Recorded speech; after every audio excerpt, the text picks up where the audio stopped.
नमस्कार, दिन भर की बड़ी खबरों में आपका स्वागत है। मैं हूं आंचल। आज इस बुलेटिन में बात होगी भारत जोड़ो यात्रा में राहुल गांधी के बड़े ऐलान की, राम मंदिर को लेकर बीजेपी के प्रचार अभियान की खुली पोल की, बात करेंगे यूपी में सीट बंटवारे पर इंडिया गठबंधन में बनती बात की, आंध्र प्रदेश में कांग्रेस के बड़े दाव की, जानेंगे श्री कृष्ण जन्मभूमि शाही ईदगाह मस्जिद विवाद पर कैसे लगा हिंदू पक्ष को झटका, और बुलेटिन के आखिर में बात डीप फेक को लेकर सरकार के बड़े ऐलान की। इसके अलावा और भी बड़ी खबरों से आपको कराएंगे रूबरू, लेकिन तमाम बड़ी खबरों से पहले एक नजर सुर्खियों पर। ओडिशा के पूर्व मुख्यमंत्री गिरिधर गमांग, उनकी पत्नी और कोरापुट की पूर्व सांसद हेमा गमांग की कांग्रेस में होगी वापसी। बुधवार को कांग्रेस का दामन थामेंगे गमांग। पूर्व सीएम चंद्रबाबू नायडू पर दर्ज करप्शन केस पर बटा सुप्रीम कोर्ट। एक जज ने एफआईआर को बताया गलत तो दूसरी ने कहा सही। मामले को अब सीजेआई के पास भेजा गया। सुप्रीम कोर्ट ने ज्ञानवापी मस्जिद में सील किए गए वजूखाने की सफाई के दिया आदेश। डीएम की देखरेख में होगा काम। गिरावट के साथ बंद हुआ शेयर बाजार। सेंसेक्स 199 अंकों की गिरावट के साथ 73,129 अंक पर हुआ बंद। निफ्टी 65 अंकों की गिरावट के साथ 22,032 अंक पर हुआ बंद। तो ये थी सुर्खियां। अब बात आज की सबसे बड़ी खबर की। राहुल गांधी की भारत जोड़ो न्याय यात्रा का तीसरा दिन है। यात्रा आज नागालैंड में थी, जहां राहुल गांधी ने प्रेस कॉन्फ्रेंस की और हर मुद्दे का जवाब दिया। राम मंदिर से लेकर इंडिया गठबंधन में सीट शेयरिंग, हर मुद्दे पर राहुल गांधी ने बयान दिया। साथ ही पीएम मोदी की नीतियों पर भी उन्होंने करारा हमला किया। तो क्या कहा राहुल गांधी ने, देखिए इस रिपोर्ट में। भारत जोड़ो न्याय यात्रा के दौरान राहुल गांधी ने पहली प्रेस कॉन्फ्रेंस की और बताया कि ये यात्रा क्यों की जा रही है। कांग्रेस नेता ने बताया कि सामाजिक न्याय, राजनीतिक न्याय और आर्थिक न्याय के लिए ये यात्रा है। जाति जनगणना का मुद्दा भी प्रमुख है। राहुल गांधी ने कहा कि केंद्र की सरकार ने जो वादे किए वो सब तोड़ दिए गए।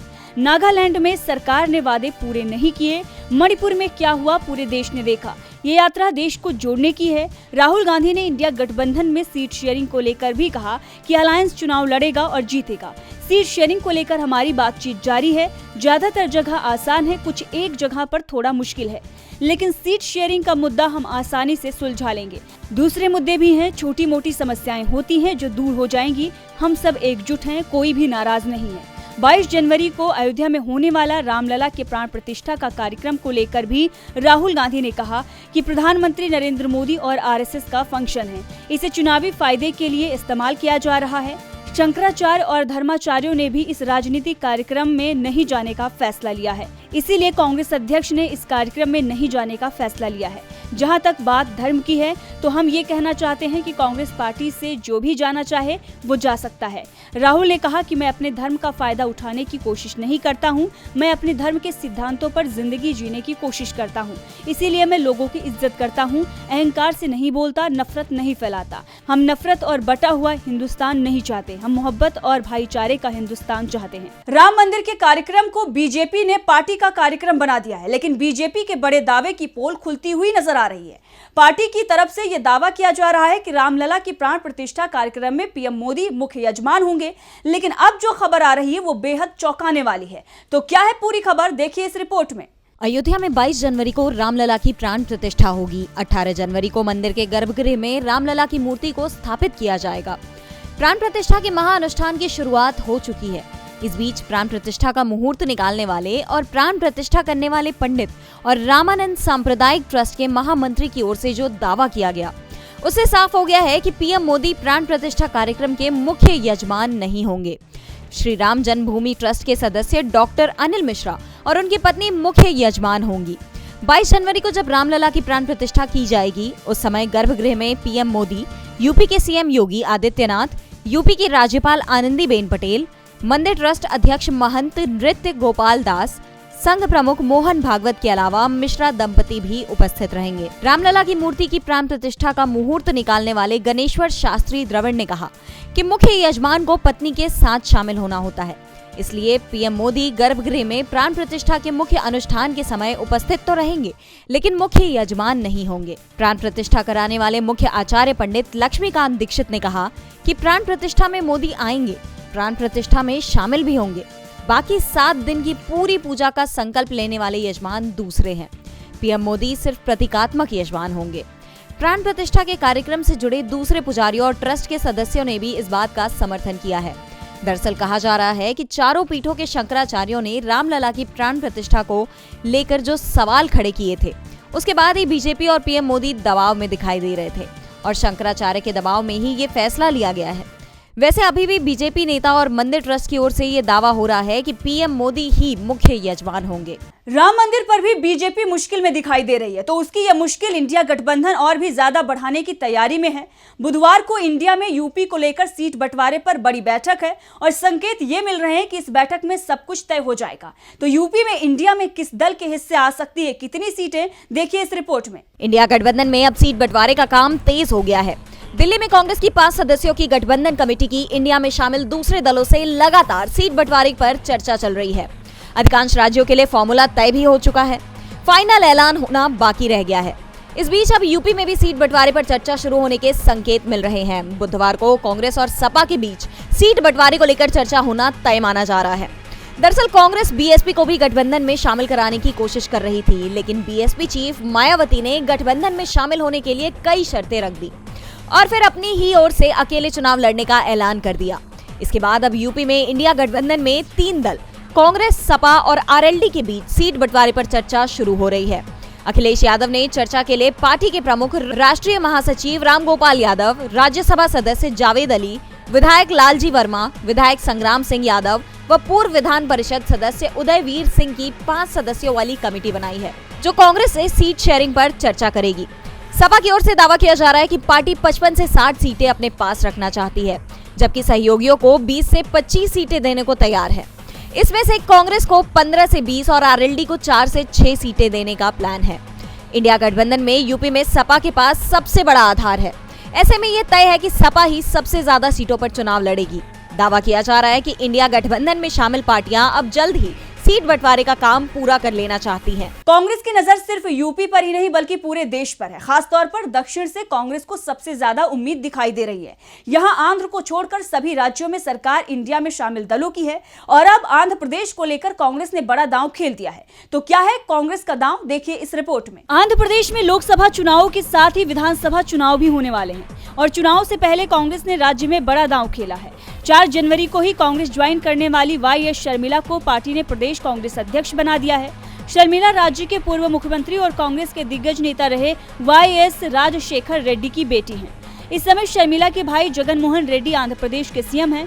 दरअसल जगन मोहन और शर्मिला ने मिलकर वाईएसआरसीपी का गठन किया था, लेकिन जगन के सीएम बनने के बाद भाई बहन के बीच मतभेद शुरू हो गए थे। बाद में शर्मिला तेलंगाना में ज्यादा सक्रिय हो गई और उन्होंने वाईएसआरटीपी बनाई। 4 जनवरी को जब शर्मिला कांग्रेस में शामिल हुई तो उन्होंने अपने पार्टी का भी कांग्रेस में विलय करा लिया। शर्मिला को मल्लिकार्जुन खड़गे और राहुल गांधी ने पार्टी की सदस्यता दिलाई थी और अब उन्हें आंध्र की कमान सौंप दी गई है। इससे पहले आंध्र प्रदेश में पार्टी के अध्यक्ष जी रुद्र राजू ने सोमवार को अपना इस्तीफा पेश किया। उसके बाद उनके इस्तीफे को स्वीकार कर लिया गया। पार्टी ने प्रदेश कांग्रेस अध्यक्ष के रूप में राजू के कार्यकाल की सराहना भी की। राजू को पीसीसी का विशेष आमंत्रित सदस्य बनाया गया है। शर्मिला को कांग्रेस में मिली बड़ी जिम्मेदारी के साथ ही अब आंध्र प्रदेश की तस्वीर पूरी तरह से साफ हो गई है। जगन मोहन रेड्डी को अब अपनी बहन का सीधे सामना करना होगा। दावा ये किया जा रहा है कि कांग्रेस की तरफ से शर्मिला सीएम उम्मीदवार भी बनाई जा सकती हैं। शर्मिला ने अपने पिता वाईएसआर रेड्डी की विरासत पर दावा ठोक दिया है। वाईएसआर कांग्रेस के ही नेता थे और कांग्रेस में ही रहकर वो सीएम बने थे। दक्षिण में कांग्रेस मजबूत नजर आ रही है तो बीजेपी की जहां सरकार है वहां वो कमजोर पड़ती हुई नजर आ रही है। यूपी के बाद सबसे ज्यादा लोकसभा सीटों वाले राज्य महाराष्ट्र को लेकर जो रिपोर्ट सामने आई है उसने बीजेपी और संघ दोनों की ही नींद उड़ा दी है, जिसके बाद नागपुर में बड़ी बैठक भी हुई है। तो क्या है इस रिपोर्ट में जिससे उड़ गई है बीजेपी की नींद, देखिए इस रिपोर्ट में। लोकसभा चुनाव में इंडिया गठबंधन एनडीए पर भारी पड़ रहा है। जैसे जैसे चुनाव का समय करीब आ रहा है, इंडिया मजबूत हो रहा है तो एनडीए कमजोर पड़ता दिखाई दे रहा है। यूपी के बाद सबसे ज्यादा लोकसभा सीटों वाले राज्य महाराष्ट्र में बीजेपी का नेतृत्व वाला गठबंधन कमजोर दिखाई दे रहा है। महाराष्ट्र में महाविकास अघाड़ी यानी एमवीए में वो सभी दल शामिल है जो इंडिया गठबंधन का हिस्सा है। इसका मुकाबला महायुति है जो एनडीए का हिस्सा है। इस बीच तमाम मीडिया चैनलों के साथ ही बीजेपी और आरएसएस की रिपोर्ट में चौंकाने वाला खुलासा हुआ है, जिसमें बताया गया है कि लोकसभा चुनाव में इंडिया गठबंधन बड़ी लीड ले रहा है और अगर विधानसभा चुनाव लोकसभा के साथ हो जाते हैं तो बीजेपी के लिए हालात और खराब हो जाएंगे। ऐसी स्थिति में इंडिया स्वीप कर देगा। लोकसभा और विधानसभा चुनाव अलग अलग होने की सूरत में भी इंडिया को ही बढ़त बताई गई है। सर्वे में इंडिया गठबंधन को 26 से 28 सीटें और एनडीए को 19 से 21 सीटें मिलते दिखाई गई हैं, जबकि 2019 में एनडीए को 41 सीट मिली है, यानी एनडीए की सीटें आधी से भी कम होती दिखाई दे रही हैं। इस रिपोर्ट के बाद आरएसएस और बीजेपी नेताओं की बड़ी बैठक नागपुर में हुई। बैठक में उप मुख्यमंत्री देवेंद्र फडणवीस, राज्य बीजेपी प्रमुख चंद्रशेखर बावनकुले और दूसरे सीनियर नेताओं के अलावा संघ के भी पदाधिकारी शामिल हुए। लेकिन बैठक में नितिन गडकरी का ना होना जरूर सवाल खड़े कर रहा है। साफ है, महाराष्ट्र में बीजेपी लगातार कमजोर पड़ती दिखाई दे रही है। बीजेपी के लिए सबसे बड़ी चिंता ये है कि सर्वे उन एजेंसियों ने किया है जिन्हें बीजेपी का समर्थक माना जाता है। महाराष्ट्र में बीजेपी को बड़ा झटका लगता हुआ नजर आ रहा है, तो दूसरी तरफ मंदिर मस्जिद विवाद में हिंदू पक्ष को भी बड़ा झटका लगा है। सुप्रीम कोर्ट ने कृष्ण जन्मभूमि शाही ईदगाह मस्जिद विवाद पर बड़ा फैसला दिया है। तो क्या है सुप्रीम कोर्ट का फैसला, देखिए इस रिपोर्ट में। मथुरा की श्री कृष्ण जन्मभूमि शाही ईदगाह परिसर के सर्वे मामले में सुप्रीम कोर्ट से हिंदू पक्ष को बड़ा झटका लगा है। सुप्रीम कोर्ट ने इलाहाबाद हाईकोर्ट के सर्वे वाले आदेश पर रोक लगा दी है। मंगलवार को मुस्लिम पक्ष की याचिका पर सुनवाई करते हुए सुप्रीम कोर्ट ने कहा कि हिंदू पक्ष की ओर से हाईकोर्ट में जो याचिका लगाई गई थी उसका मकसद साफ नहीं था। कोर्ट ने हिंदू पक्ष से कहा कि सर्वे कमिश्नर की नियुक्ति के लिए मकसद साफ होना चाहिए, तभी आवेदन पर विचार हो सकता है। इलाहाबाद हाईकोर्ट के आदेश पर रोक लगाने के साथ ही सुप्रीम कोर्ट ने मुस्लिम पक्ष की याचिका पर इस केस से जुड़े हुए हिंदू संगठन श्री कृष्ण विराजमान और दूसरे पक्षों से जवाब मांगा है। मामले की अगली सुनवाई अब 23 जनवरी को होगी। इससे पहले 14 दिसंबर को इलाहाबाद हाईकोर्ट ने हिंदू पक्ष की याचिका स्वीकार करते हुए परिसर का सर्वे कराने के लिए कोर्ट कमिश्नर नियुक्त करने का आदेश दिया था। हाईकोर्ट के इस फैसले के खिलाफ मुस्लिम पक्ष यानी वक्फ बोर्ड सुप्रीम कोर्ट पहुंच गया था। सुप्रीम कोर्ट में मुस्लिम पक्ष के वकील तहसीम अहमदी ने कहा कि हाईकोर्ट को सर्वे के आदेश जारी नहीं करने थे, क्योंकि ये मामला 1991 वर्शिप एक्ट के तहत विचाराधीन है। हिंदू पक्ष की सर्वे की जरूरत बताई गई, लेकिन कोर्ट ने हिंदू पक्ष की दलीलों को नहीं माना और सर्वे पर रोक लगा दी। दरअसल श्री कृष्ण जन्मभूमि शाही ईदगाह के 13.37 एकड़ जमीन पर विवाद है। इस जमीन के 11 एकड़ में श्री कृष्ण मंदिर है और 2.37 एकड़ हिस्सा शाही ईदगाह मस्जिद के पास है। सुप्रीम कोर्ट ने ये अपने आदेश में कहा कि सर्वे को छोड़कर बाकी सभी मामलों की सुनवाई इलाहाबाद हाईकोर्ट में ही होगी। और बुलेटिन के आखिर में बात डीप फेक की। डीप फेक को लेकर इन दिनों सबसे ज्यादा चर्चा चल रही है। नकली वीडियो को असली की तरह पेश किए जाने की इस तकनीक ने तमाम दिग्गजों की नींद उड़ा दी है। हाल में ही भारत रत्न सचिन तेंदुलकर भी इसका शिकार हो गए थे। उन्होंने खुद अपने साथ हुए इस धोखे का खुलासा भी किया था और अब सरकार इसे लेकर हरकत में आ गई है। तो क्या है सरकार की तैयारी, देखिए इस रिपोर्ट में। डीप फेक को लेकर सरकार नए नियम ला रही है। 7-8 दिनों में नए आईटी नियम नोटिफाई किए जाएंगे। केंद्रीय मंत्री राजीव चंद्रशेखर ने कहा है कि नए आईटी नियमों में गलत सूचना, डीप फेक को लेकर कड़े प्रावधान किए गए हैं और सभी को इसका पालन करना होगा, नहीं तो कार्रवाई की जाएगी। इससे पहले केंद्रीय मंत्री अश्विनी वैष्णव ने कहा था कि डीप फेक लोकतंत्र के लिए बड़ा संकट बनकर उभरा है। सभी सोशल मीडिया प्लेटफॉर्म्स ने डीप फेक की गंभीरता को स्वीकार किया है। इसीलिए नए आईटी नियमों में डीप फेक के क्रिएटर्स और उसको होस्ट करने वाले प्लेटफॉर्म्स की जिम्मेदारी भी तय की जाएगी। दरअसल हाल में ही भारतीय क्रिकेट टीम के पूर्व कप्तान सचिन तेंदुलकर भी डीप फेक का शिकार बन गए थे। एक डीप फेक वीडियो में ऐसा दिखाया गया था कि सचिन तेंदुलकर एक गेमिंग ऐप को प्रमोट कर रहे हैं। इस वीडियो में सचिन ऐसा कहते देखे और सुने जा सकते हैं कि उनकी बेटी सारा ने इस ऐप से काफी पैसा कमाया है, जबकि सचिन ने खुद कहा कि ये वीडियो नकली है और धोखा देने के लिए बनाया गया है। और अब सरकार की तरफ से भी बयान आ गया है कि इन डीप फेक वीडियो के खिलाफ वो सख्त नियम लेकर आ रही है। तो आज इस बुलेटिन में इतना ही। देखते रहिए डीबी लाइव। नमस्कार।